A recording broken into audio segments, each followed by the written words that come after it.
mettre les lots en garde. Pour qu'on a mis sur la nzela, tout kendo. Pourquoi la moutou moko? Boyete. Fanfa, animation. Discipline.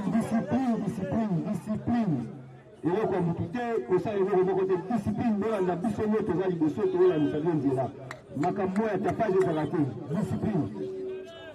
Tongi bango na biso deux fois te. Tobunga boy. Tokomi na force, tokiti. Simango tozonga boy. Tongi tolokota batu nyonso na nzela. Ok, discipline ndenge te kobeta motu te kopanza eloko ya moto te. Allez.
Nous sommes en train de marcher, c'est tout simplement pour soutenir le chef de l'État congolais à la personne de Félix Antoine Tshisekedi Tshilombo.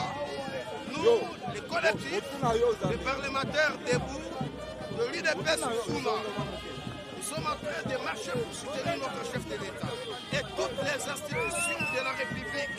Et mettons en garde tout individu, un groupe des individus qui tenteraient, qui oseraient déstabiliser les institutions de la République. Ils nous trouveront dans leur chemin.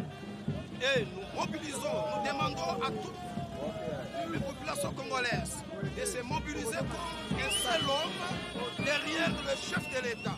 Et pour soutenir le chef de l'État congolais et toutes les institutions de la République démocratique du Congo. Alors, voilà la raison de notre marche d'aujourd'hui, samedi 6 février 2022. Nous sommes en train de marcher.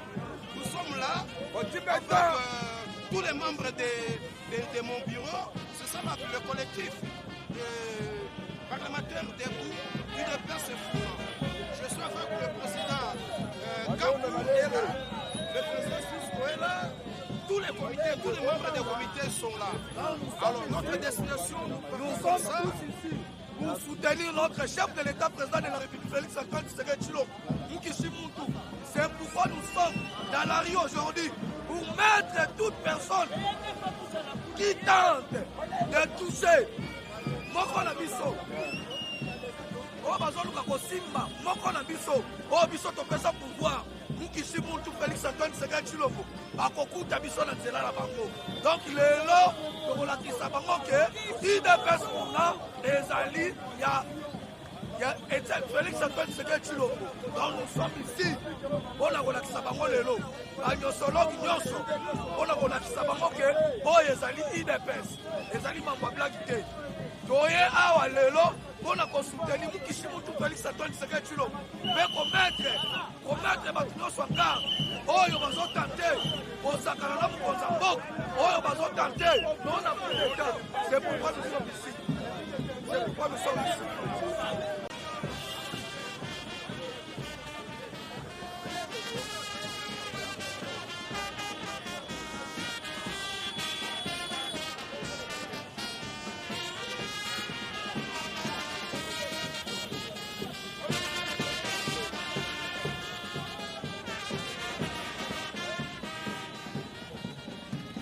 Francisco maloba ezali ke tobimi na balabala collectif parlementaire debout ya funa mpona kolakisa na opinion nationale internationale tozali déterminé mpona kosoutenir chef de l'état na bainstitution ya mboka mpona komettre en garde tout le monde oyo alinga déstabilize bainstitution ya mboka yango tobimi na balabala mpona kolakisa ete biso base ya funa baparlementaire debout ya funa bacommunicateur ya funa peuple congolais osimbi faci osimbi peuple congolais yango tolobi boye 2023 eke faci solution ya peuple congolais bénéficiaire ya peuple congolais s'appelle Félix Tshisekedi Tshilombo yango tobimi na balabala mpona kolakisa mokili mobimba biso na funa tozali déterminé toza kosala mosala mpona kosoutenir kaka chef de l'état na bainstitution ya mboka 2023 rien que faci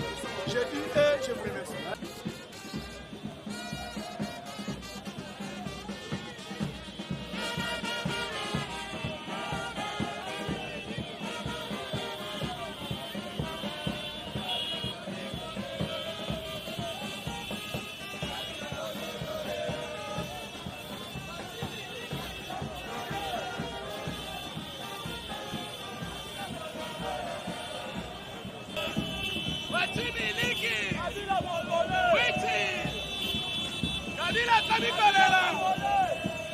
Kabila Rwanda Kalache.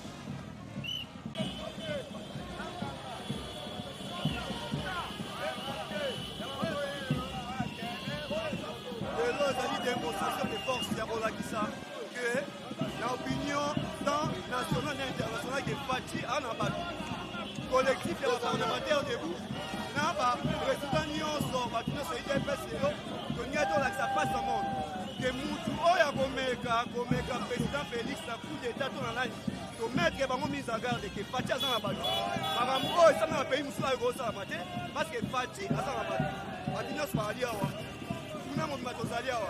Donc, parti mieux planté, parti aux gens à Batebele et là, il est baissé. Oh, il est senti à pas ma funa motiba. Au bon dos.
Kabila korécupere yango Den Gettiler oyo azalaki géré ya Kabila azongisi batitre minier na babloki pétrolier oyo ezalaki na Lac Albert yango lobi azongisi yango na maboko ya président de la République pour vous dire que toyebaki déjà baplan na bango mabe basalaki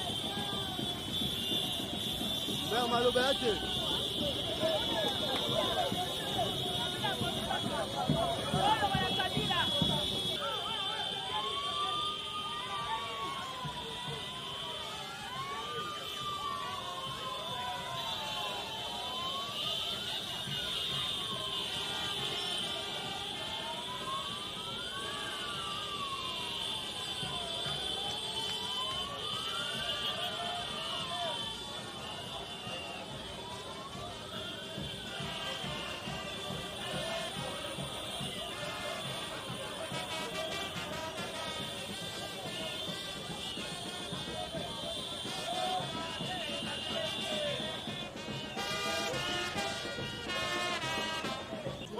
toza awa mpona komanifeste toyebisa badétracteur nyonso bazolukaki mpo kozana na déstabilisation toyebisa bango ke suka ya baprojet na bango toza awa mpona komanifeste kope na bango ya mabe ya kindoki esimbi te fin na babalkanisation fin na badéstabilisation fin na coup d'état toboyi biloko wana nous voulons marcher avec la démocratie Félix Tshisekedi aza wana on va jusqu'aux élections et il va battre tout le monde quel que soit quel opposant qui viendra quel candidat qui viendra, Félix va les battre. Nous voulons la démocratie en RDC. Non à la violence. Non à la violence. Non au coup d'État. Non à la déstabilisation des institutions. Nous sommes venus marcher pour soutenir les institutions de la République. Merci, c'est bon la manière.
Qui osera l'arrêter sera écrasé.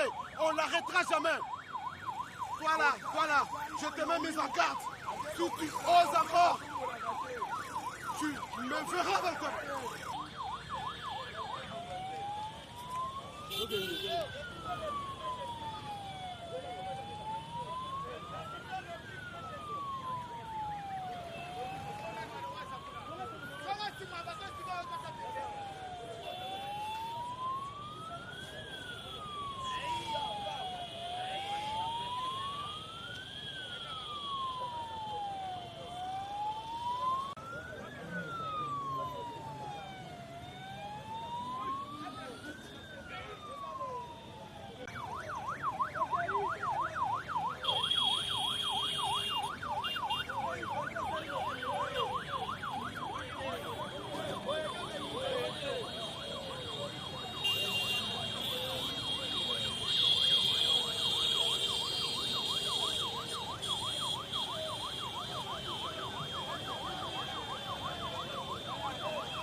boni mwana mboka Cisco akola bani mpona tokomi toluti te gambela toza sikoyo na kapela base rouge. J'espère que oyo ezali kapela zone rouge mabele na ngai esika oyo topengana kapela na pouvoir ye moko moni mokili moni tobimi na balabala mpona kolakisa opinion nationale internationale idps au pouvoir lelo lobi sikino esa kozonga lelo tolasi mokili mobimake idps tozali déterminé mpona kosoutenir chef de l'état et puis collectif na bacommunicateur et baparlementaire debout ya funa toza kosala mosala mpona kolakisa opinion nationale tant nationale internationale tozali kosoutenir chef de l'état yango moto mpina balabala lelo tozali déterminé et puis tokotika te osimbi Faci osimbi peuple congolais tout le monde oyo azali na tentative ya kosala coup d'état tozali déterminé mpona komettre hors d'état de nuire tozali déterminé yango topina balabala mokondo mpona kolakisa opinion nationale internationale nous sommes derrière chef de l'état.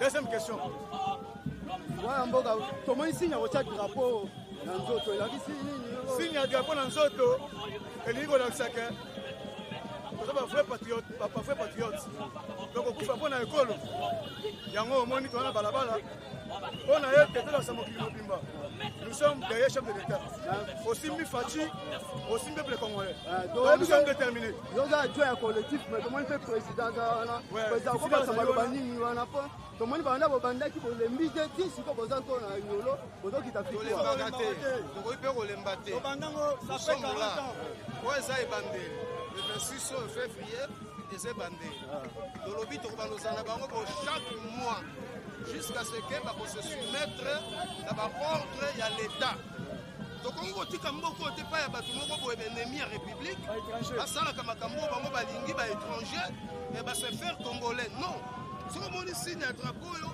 ezolakisa ke intégrité territoriale patriotisme donc somie tokufa mais drapeau oyo ekweya te mpe ata centimètre moko te ya mabele ya biso Congo ekoki kokende na mboka ya bapaya donc yango moni lelo tozomarche mpona kosoutenir chef de l'état na bainstitution nyonso ya république démocratique du Congo tozosoutenir bafardc na biso police nationale congolaise surtout baza na bazone opérationnelle nzambe ya bakoko azala na bango bakontinue toujours kolonga etumba mpe kolonga monguna ndenge bazali kosala wana jeudi.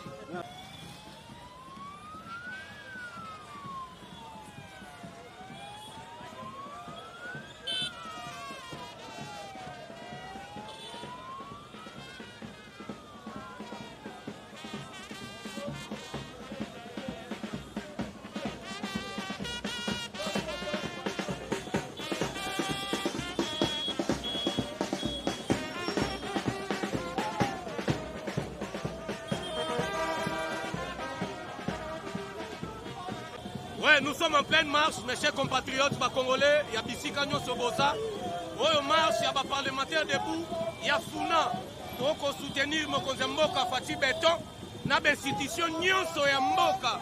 Tolingi to assurer Mokonzi Mboka e bakaza e mokote. Wana bandeko na yo biso yeyo. Toza ebele Faci kobanga eloko te. Nous sommes là. Bakolo balabala to la question démonstration. Merci.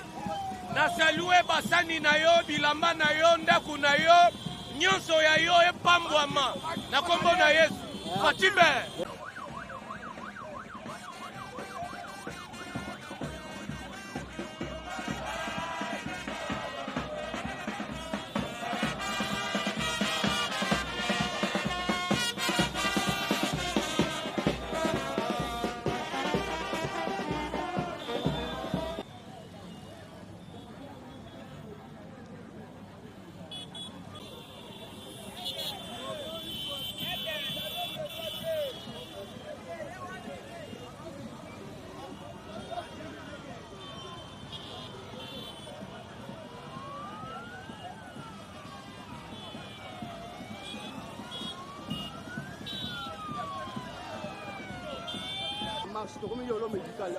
Merci mon frère, tozali na marche pacifique, marche ya ba communicateur ya UDPS, pays à chef de l'État Fatou Béton, Moukwatombolo, leader émergent.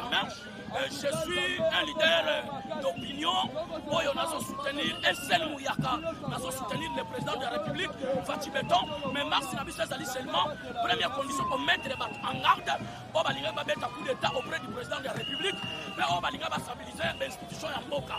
Donc, on a besoin de soutenir les sous-institutions, la police, FARDC, donc l'institution nationale gouvernement. C'est ça qu'aujourd'hui, nous allons dans mon bondo, nous sommes base, combattants, parlementaires, nous sommes des communicateurs des chefs de l'État.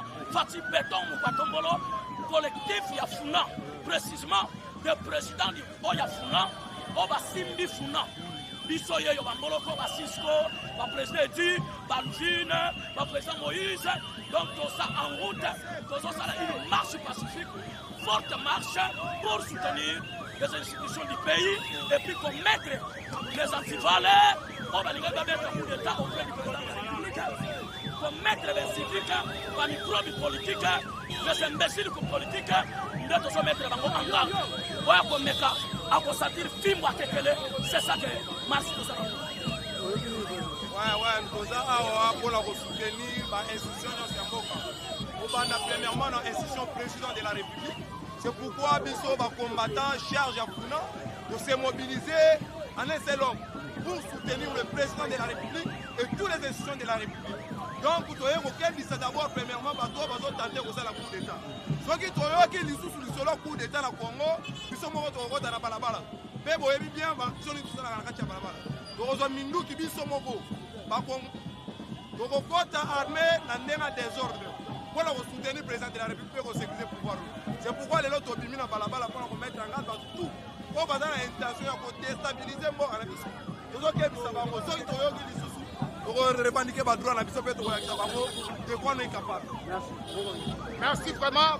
Au moment que biso lelo ebele tobimi na balabala pour na pas mater mais tobimi na balabala pour na soutenir ba institution ya mboka kotie mais en garde na bato nyo surtout balinga ba beta coup d'état chers combattants chers collègues chers congolais o nyo surtout ayebi kazala ki na cop ya kobeta Félix Antoine Tshisekedi kilo coup d'état pendant na koboma ba congolais soko sisi koboma congolais ndo kozwa Félix o to sali lelo to la kisi bango ke soki toyoki bisusu opération toyebi ndapo tokosongisa yango sur terrain babandela yango lisusu yango nde omoi lelo tolingi na balabala mpona kosoutenir bainstitution nyonso tu ya la police ya armée ya assemblée nationale sénat présidence de la république institution nyonso tu ya mboka yango lelo tolingi na balabala mpona kosoutenir bainstitution nyonso tu ya mboka. Merci. Objectif oyo bomoni biso bandeko tozali kotambola awa bandeko na ngai bacongolais. C'est depuis 2003 oyo bacongolais nyonso bakendaka koyokana na Saint-Sticker pour accéder na pouvoir na République démocratique du Congo. Il faut passer par la voie d'élection. Bayokanaka et premier bénéficiaire de l'élection en 2006 ezalaka M. Kabila. Mais nous, 85,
Notre parti du peuple, parti de la majorité.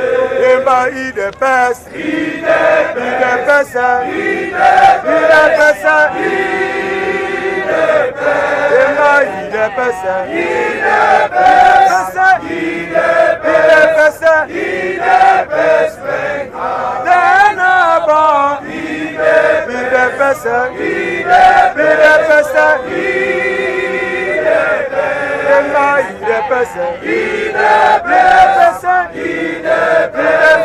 IDPS, debout, debout, combattant de l'IDP, nous luttons pour la démocratie, la liberté, les pouvoirs, qui sont l'émanation du peuple.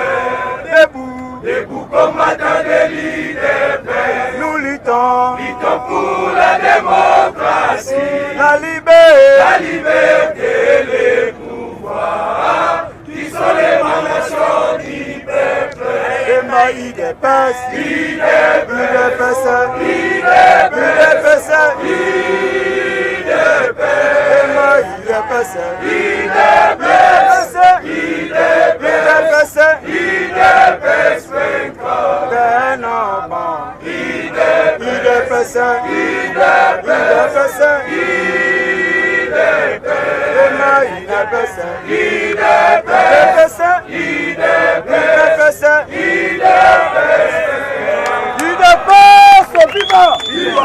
parti au pouvoir, vivant, sans plus tarder, la déclaration politique.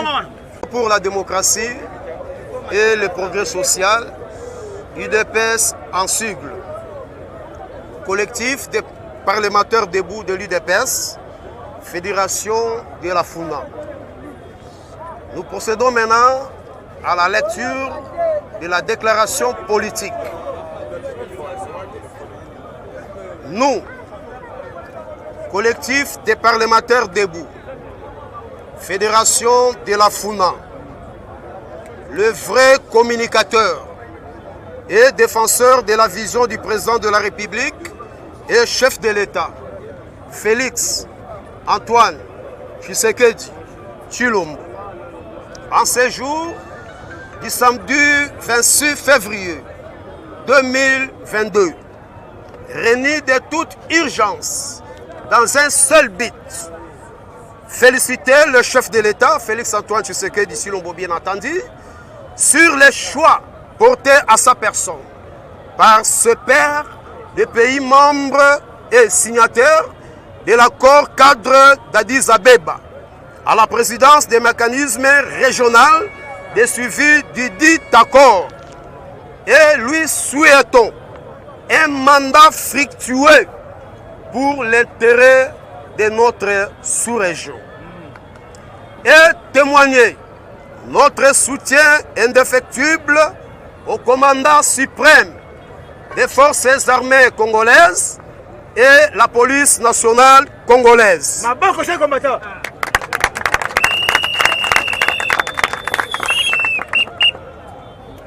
Je disais ceci, nous témoignons notre soutien indéfectible au commandant suprême des forces armées de la République démocratique du Congo et de la police nationale congolaise, ainsi qu'à toutes les institutions politiques de notre République.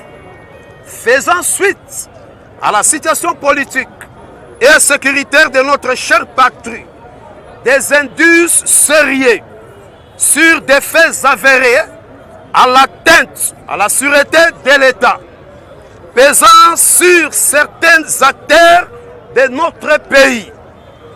Nous condamnons avec dernière énergie à des actes contraires à notre constitution de la République démocratique du Congo, faisant dans le seul but de prendre le pouvoir par force dans mon pays. Là, je dirais non. Par les voies illégaux, comme le dispose l'article 64, alinéa 1 de notre Constitution. Nous demandons, je dis bien, nous demandons le président de la République et chef de l'État congolais, Félix Tshisekedi Tshilombo, à procéder en urgence à un toilettage dans toutes les institutions de la République pour assainir l'espace politique de tous les germes et vieux démons qui ne cessent d'envoûter la démocratie grandissante et à recruter de nouvelles énergies capables de vous accompagner fidèlement dans la matérialisation de votre vision, le peuple d'abord. Nous, collectif des parlementaires debout de la Funa, sommes capables de défendre et présenter ces actions déjà réalisées devant le peuple congolais et sommes prêts à sacrifier nos vies pour l'intérêt de la nation. Nous invitons le peuple congolais à la vigilance. On peut nous arracher, on peut nous tout arracher, sauf notre dignité, notre honneur, notre valeur et notre terre. Car la terre est sacrée. Mettons en garde tous ceux qui ont choisi l'effusion du sang des Congolais comme un moyen d'ascension au pouvoir. Préservons ensemble les acquis démocratiques de l'alternance politique du 24 janvier 2019. Que vive la République démocratique du Congo. Que vive le président de la République et chef de l'État. Que vivent les institutions de la République démocratique du Congo. Que vivent les collectifs des parlementaires debout de la Funa. Que l'Éternel Dieu protège et bénisse la République démocratique du Congo. Nous vous remercions.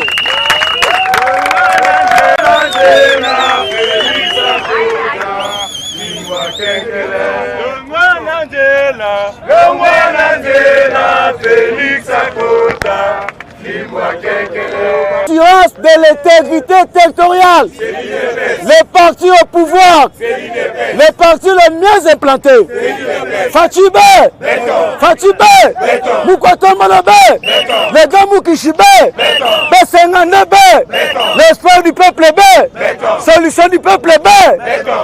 Tobimi na balabala mokolo ya lelo. Biso ba parlementaire de Buya Funa. Pona biti mako. Pour commettre en garde tous les criminels, tous les rebelles, au Balingi Bazwa Congo, na voya mandoki, tandis que biso eu de pes, pour te le limiter, to comme on a OIA, to sali 37 ans en zela. Na 37 ans wana, batu bakufie be, bako kaebe, ba aveugle be, to kondimate pouvoir oyo. Toujours on a duplicateur, il y a 50 francs, Nabik il y a 100 francs, pouvoir il y a Bakoko. L'espoir il y a peuple, solution il y a peuple. Oh, peuple à Zélaki, et ça dit aujourd'hui il dépasse au pouvoir, donc permettre que les criminels, les Zomboka Oyo, Namandok, il y a un autre bimina balabala, pour commettre bango en garde. Aussi mi fati béton, aussi mi peuple corps, aussi mi fati béton. Aussi mes parlementaires de Buya Fou. Funa Bé. Funa Viva. Je dis et je vous remercie. Viva. Viva. Fatibé. Béton. Mboka na mboka ezalaka na likonzina. Oyo abiso likunzi ko mona Félix Antoine Tshisekedi Tshilombo. Yango toye koyebisa Kazemberebe Kanambe komanda ipo. Boyeto boyete. Mutamande. Oya fona kana banga. Nakata kingaka. Bore po nakata kingaka. Tolobi na yobo Kazembere yoka. lelo ezala mbala su lelo ezala mbala su soki toyoki yo lisusu ke lisolo coup d'état na mboka olakingaka te tokangi yo nde soki bazokoka kokanga yo te biso tozokanga yo nde toyoka lisusu lisolo coup d'état na mboka oyo te kaka ndenge toinstaure makambo ya passation pacifique yango nde tokokende nango libela na libe boye to boye te oyo aza na besoin kolongola Tshisekedi na pouvoir azela 2020 na kati ya bairne boye kolongola ye mais soki toyoki lisolo ya coup d'état samedi oyo toza awa mais oyo ekoya tokozala wapi boye to boye te soki toyoki lisusu makelele ya coup d'état biso na yo na kinga kati otinela biso bangano mais biso tokolia bango nde mpe tokokanga yo nde. Je dis et je vous remercie. Oyo nyonso tosali lelo ezalaki collectif ya Funa ba parlementaire debout ya Funa basangani pona ko mettre en garde na badongolo misu oyo babimi de gauche à droite po ba ko distraire peuple alors tosolo baboye biso tolingi ba élection oyo lingi élection te to comprendre ye ndenge bato mokili balobi que c'est l'homme qui a peur omoni force to sali déjà to tourner déjà boye et ça déjà campagne na biso ya ngwana to laxi bango ke biso to za capable ya tout to zela bango pe na nyonso soki balingi lelo ba élection to kena mo pe lelo ko bato banga na bango bato mi absolument ba coup d'état vraiment to mettre bango en garde ba bandela sous ce logo te bato banga nini 145 territoires non président Fachi Azayanza président Fachi Azayanza je vous remercie. On a expliqué et lokomoko. Les moribonds politiques, les imbéciles politiques, les escrocs politiques, les bandits politiques, les criminels en cravate avec beaucoup de vestes. Tout mettre les bangos en garde. Où il y a comme meka, ko simba fati béton, soit toyo kata fuite, il y a coup d'état. Mais jamais Halima Muka songa bampang na beto abandundu bampang ya Bakongo bampang ya Equateur bampang na beto Kasai bampang na beto Katanga beto nyonso na sima ya Fatie yo yina ben memona collectif na beto ya Funa ba communicateur ya mkonji ya mboka kisinza Fatie beton pang na beto moshi to telemi lelo po to soutenir l'institution ya mboka peut te mettre en garde au babane ko préparer coup pour na monter pour na institution pe ko kwesa mokonzi ya mboka yango to ko senga na ba congolais na République démocratique du Congo to soutenir mokonzi ya mboka 100%. Bongolo meso Fatibe merci beaucoup au sali collectif ya ba parlementaire de Bouyafuna force ya mokonzi ya mboka mu kontombolo Fatibe Neto sangai lelo to sali marche ya ko soutenir mokonzi ya mboka pona ko mettre ba détracteur nyonso ya pouvoir na biso en garde ete bayeba yango avant yo koma pe ya mu kontombolo Fatibe to e bongyo banda pa pepe congolais pe na sima parlementaire ide Neto sali ko mettre bango en garde ndenge ba konzi ba otiko ba avant ngai boyeba yango malamu soki likambu o se produire lisusu biso na kingakati biso kuna pa Martin Fayulu kokanga bango nde UDPS FIFA UDPS FIFA Fatibe Soyabi élection timu kolo yeso akoya kanta Joseph Kabila yoke loko moko Kabila wa mama na to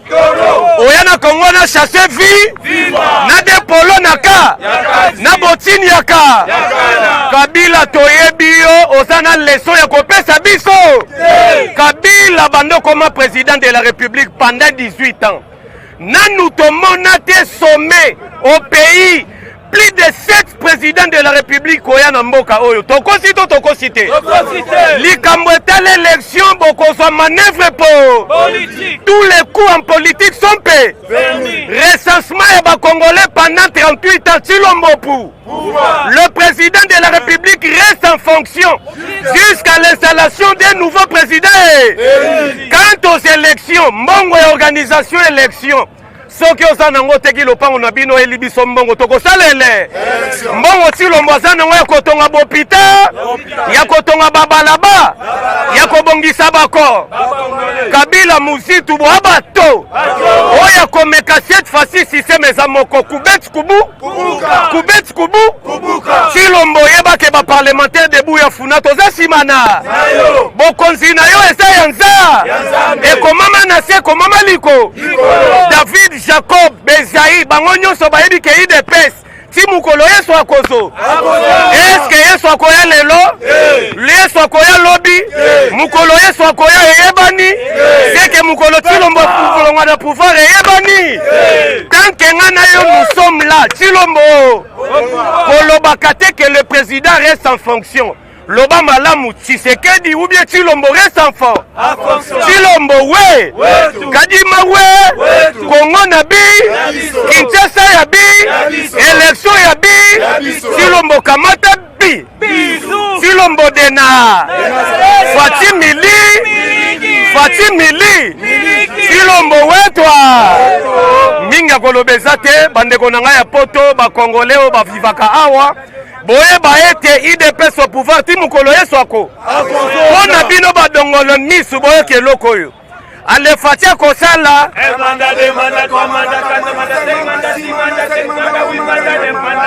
ti yesu akozo ale soki boboyi 12 mandats 13 mandats 14 mandats 15 mandats 16 mandats 17 mandats 18 mandats 19 mandats ti yesu akozo ale fatia yo ale fatioyo ale fatia kosala un mandat, 2 mandats, 3 mandats, 4 mandats, 5 mandats, 6 mandats, 7 mandats, 8 mandats, 9 mandats. Qui est soit kozo ale fatia kosala un mandat, 2 mandats, 3 mandats, 5 mandats, 6 mandats, 7 mandats, 8 mandats, 9 mandats. Qui est soit kozo ale soki boboyi 11 mandats, 12 mandats, 13 mandats, 14 mandats, 15 mandats, 16 mandats, 17 mandats, 18 mandats. IDPS viva bayoki to bayoki te oya komeka tokochube misapi ande tokochube misapi pa Kabila kaya for you lose bango nyonso bato bana bakomissionnaire azako mwana médecin azame Tshilombo aza mwana po aza grand po Félix n'est pas un pasteur ni diacre ni prophète. Est-ce que Fatia a pasteur? Aza politique. En politique, tous les coups sont payés. Élection, ti mukolo yeso ako. Toko bang élection te. Mais ekozala. Ti mukolo toko silisa kokanga miibi nyo. Simanango totali likambo etali ele. Oboyi omelibo. Omelija. Okati fibra. Biso ba Congolais de père et de mère tozawa ti mukolo yeso ako. Poto silisa. Biso nyo soto tia loboko boy. Fati pembe. Tia loboko pembe nya munoko. Bizu ya kito. Fati beto kamata bi.